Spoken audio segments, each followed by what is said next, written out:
Colonel जे सोढी, देखिए war strategy पर तो हम बात करेंगे ही, लेकिन अगर आपके पास इसकी कोई जानकारी हो GBU 57 को लेकर, जैसा कि एक पॉइंट यहां पर फॉर्मर एम्बेसडर जेके त्रिपाठी सर ने रखा है कि वो 60 मीटर तक तो जाकर कर देगा अटैक, लेकिन वो 90 मीटर की गहराई में जाकर कितना इफेक्टिव होगा।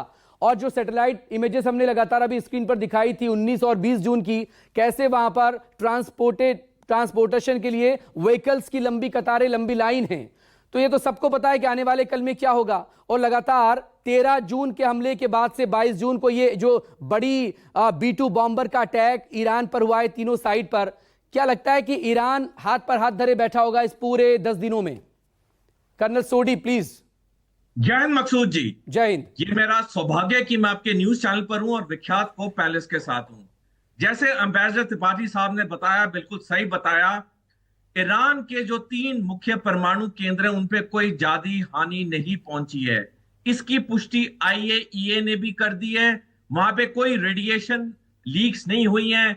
जैसा हमने देखा जब ऑपरेशन सिंदूर हुआ किराना हिल्स के बाद, अब अमेरिकी मॉनिटरिंग हवाई जहाज पहुंचा, एक मिस्र से हवाई जहाज पहुंचा बुरहान लेके, ऐसा ईरान में कुछ नहीं हुआ है। ईरान को आज से नहीं, ईरान को 1996 से अंदेशा था कि उसके इस परमाणु केंद्रों पे कभी ना कभी हमला होगा। और आपने सही कहा मकसूद जी, जैसे ही 13 जून को इजराइल ने ईरान पे पहला हमला किया, उसने तब से ही जो भी उसका परमाणु मसाला था उसको अलग अलग जगह शिफ्ट उसने कर दिया था। और अब भी जो ईरान ने कहा है, जिसकी पुष्टि बाकी कई अंतर्राष्ट्रीय एजेंसीज भी कर रही हैं, ये तीनों जो मेन परमाणु केंद्र हैं इस पे कोई जादी हानि नहीं पहुंची है। ईरान पूरी तरह से तैयार था।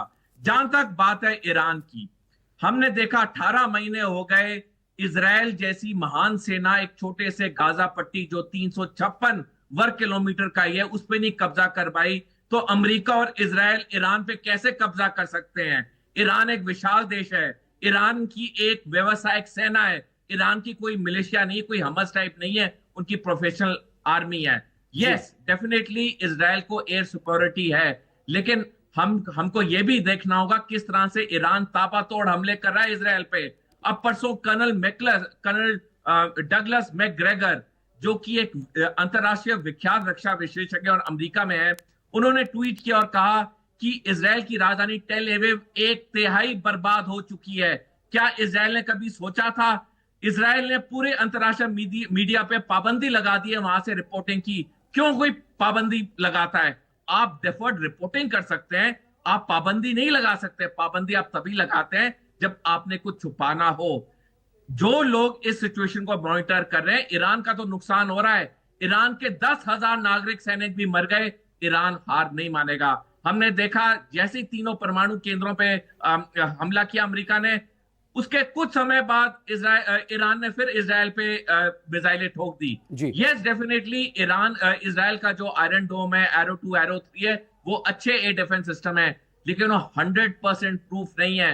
और अगर 30 में से 10 मिसाइलें भी टारगेट पे लग जाएं तो इतनी हानि होगी इजराइल को जो ऑलरेडी हो रही है। एक आखिरी पॉइंट कहना चाहूंगा मकसूद जी, यस डेफिनेटली ईरान में आज की तारीख में लोग ज्यादा मरे हैं, इजराइल में कम मरे हैं। वो इसलिए क्योंकि इजराइल का जो सिविल डिफेंस सिस्टम है वो बहुत अच्छा है। दशकों से इजराइल में एक नियम है, आप कोई घर, ऑफिस, अस्पताल बनाएंगे पहले आप बंकर बनाएंगे, ऐसा ईरान में नहीं है। लेकिन जैसे मैंने कहा, अमेरिका और इजराइल अच्छी तरह जानते हैं ईरान को हल्के में नहीं ले सकते हैं, उसको ऑलरेडी उनका ट्रेलर मिल गया था।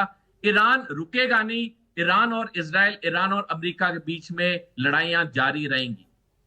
जी।